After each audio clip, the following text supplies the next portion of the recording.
अच्छा जी, आज हम टर्मिनल वेलोसिटी को पढ़ेंगे।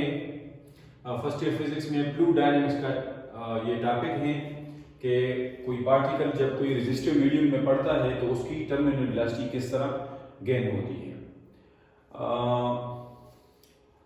हम कोशिश कर रहे हैं कि जो भी टॉपिक्स हमारे कवर हो रहे हैं वो टिकटॉक अकाउंट पर और फेसबुक के अकाउंट पर और यूट्यूब के अकाउंट पर तीनों वाले जो अकाउंट्स हैं उनमें मौजूद हैं।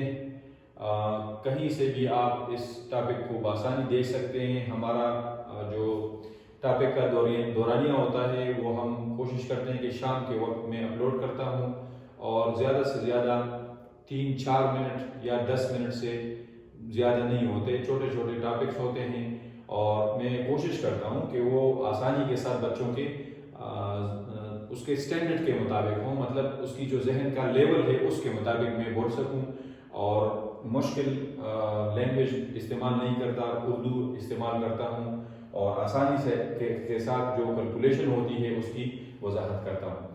तो आप किसी भी सोशल मीडिया ऐप पर चले जाएं, फेसबुक, टिकटॉक या यूट्यूब पर, तो सारे पर ये लेक्चर मौजूद होते हैं।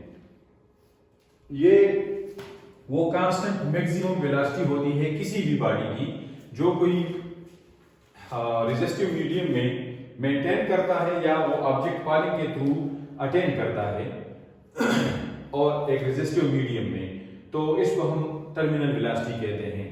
सिंपली जब पार्टिकल्स कोई चीज या ऑब्जेक्ट गिरती है तो सारे चीजों पर न्यूटन लॉज अप्लाई होते हैं, ऑल ऑब्जेक्ट्स पर। लेकिन जब कोई बॉडी फ्रीली फॉल करता है और मीडियम क्या है, रेजिस्टिव मीडियम है। मीडियम क्या है, रेजिस्टिव मीडियम है, तो ड्रैग फोर्स तो जरूर उस पर लगेगा। तो ये किस्सा थोड़ा सा मुख्तलिफ हो जाता है।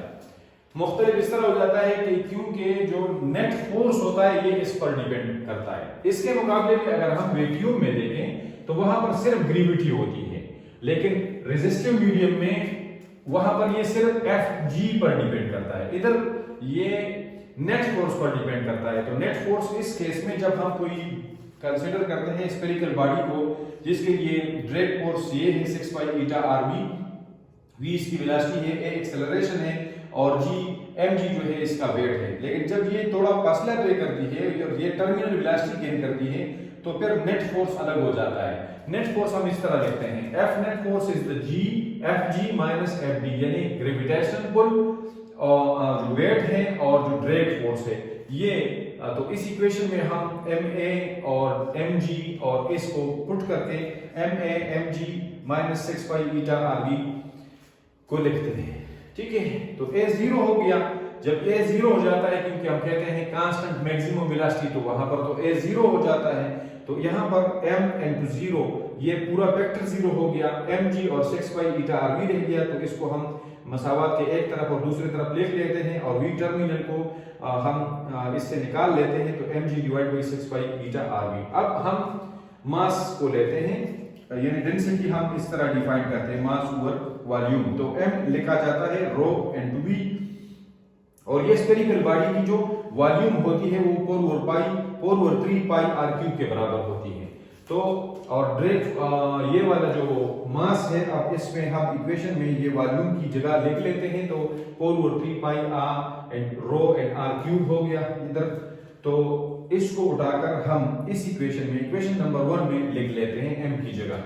तो बाकी सारे g के अलावा सारे वैल्यूज हमने जब डाले तो ये हमारे पास टर्मिनल वेलोसिटी की वैल्यू आ गई।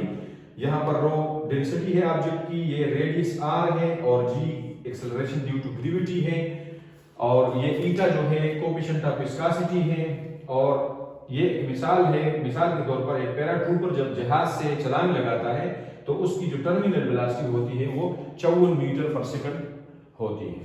तो रेजिस्टिव मीडियम में ये किस्सा होता है कि उसमें एक खास वेलोसिटी गेन करता है बॉडी और उसे हम टर्मिनल वेलोसिटी कहते हैं।